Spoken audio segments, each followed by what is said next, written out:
nervous, I try to take the technology from my child sometimes, just to grab it out of her hand and, get her outside.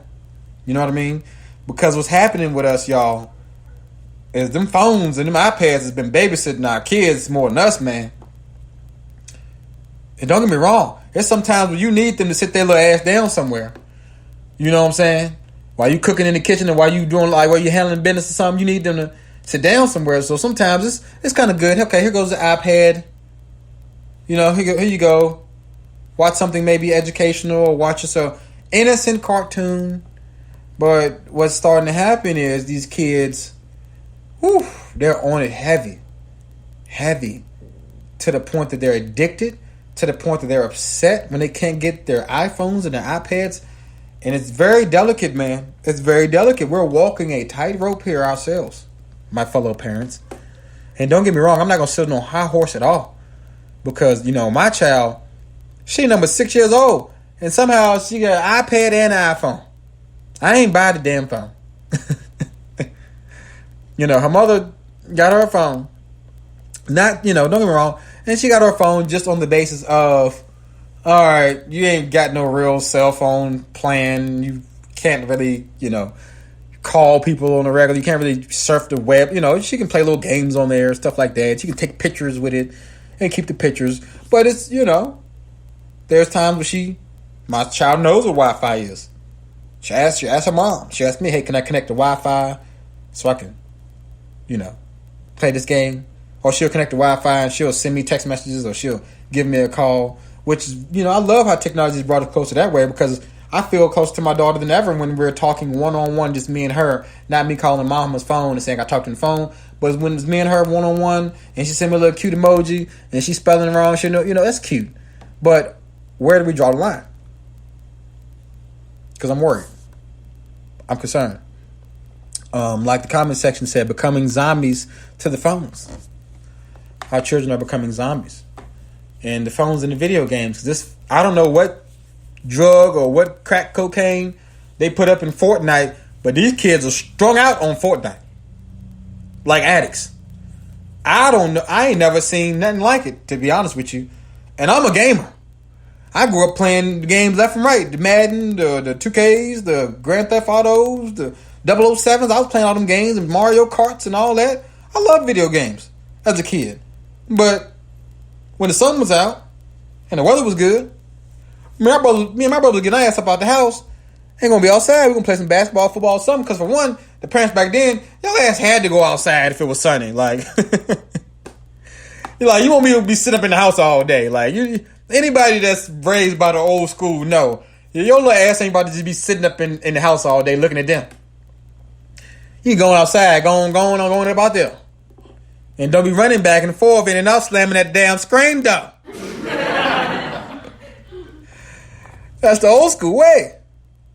So, and Mr. Rodney Clark said there's no Fortnite in his house. Man, I'm telling you, man. It's amazing coming up when I used to have friends I had friends where I thought that their parents was way too strict, And they was doing things like saying you can't play this video game in the home. You can't do this type of thing. We're not getting down with that. And I used to be like, man, your parents are they tight asses. They strict. But you kind of look at it, you kind of see what they're protecting their children from. You kind of get it once you have children. When you hear a sentence like, no Fortnite in my house, it makes sense to you. You know what I mean? Because back in the day, back when you didn't have no kids, or you was a youngin', you like, we banning the game from the house. What? No, this stuff makes sense. You know what I mean? Because I got people I love dearly, but their children are gone. I got little boys who will stay up. Man, it's amazing, y'all. They will get on that game when they get home, 4 o'clock, 5 p.m. Might be coming home from, I don't know, daycare situation or wherever the heck. And from 5 p.m., I've seen this from my own 2 eyes, all the way to 5 a.m. in the morning, still on that game in that room, and the only thing they did was come out of that room to eat and use the damn bathroom, eating shit. That's amazing. And that's scary. Because you are warped. What is in the technology? And that's what I'm going to do in my research next. Y'all know I love research. Y'all know I love diving into conspiracy quotes. Conspiracy, quote unquote, conspiracies. I love this. I love it. I want to dive into the technology world next. I'm going to dive into the video game world and what kind of evil, diabolical plan they had for our children, because I know it's something. Oh, there we go. Oh, man, we're opened up. Here we are. Tinfoil hat's back on. The conspiracy talk is back. It's back.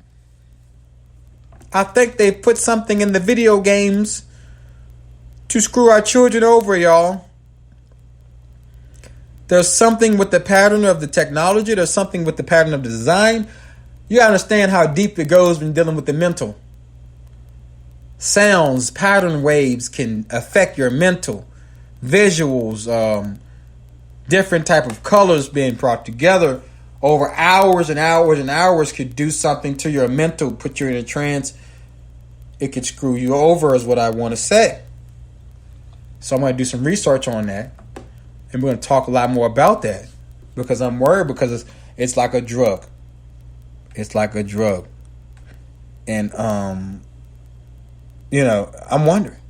Like the comment section said, kids was having seizures, things like falling out. That's the thing, man. When you got a freaking warning disclaimer, like, hey, this may cause seizures. Like, what is that about? What is that about? What's that about? Why?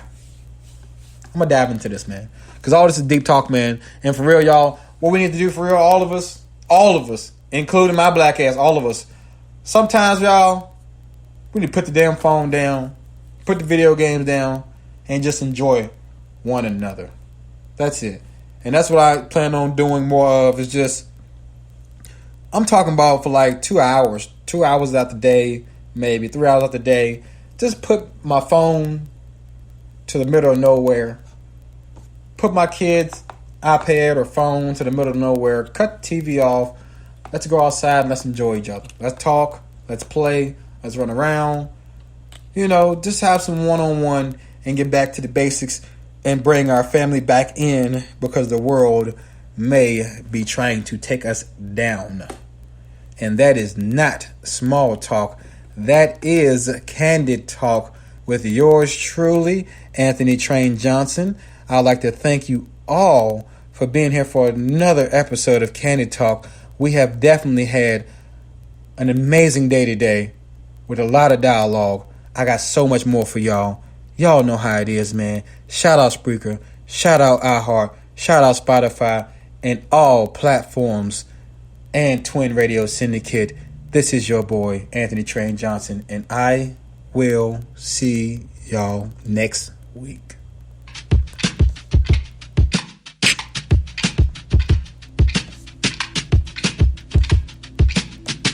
I keep it 100 with every person I meet in every single street nigga I see. I keep it 100. I treat the women like they supposed to. They love to spend time around me. I keep it 100. The haters explain why I love to live life just being me. I keep it 100. What? Nigga, please, the money's the only thing I see. 100, boy, and I'm never late. Yeah. You know what time it is. I'm loving it, man. Welcome. How y'all feeling? Get the vibe right.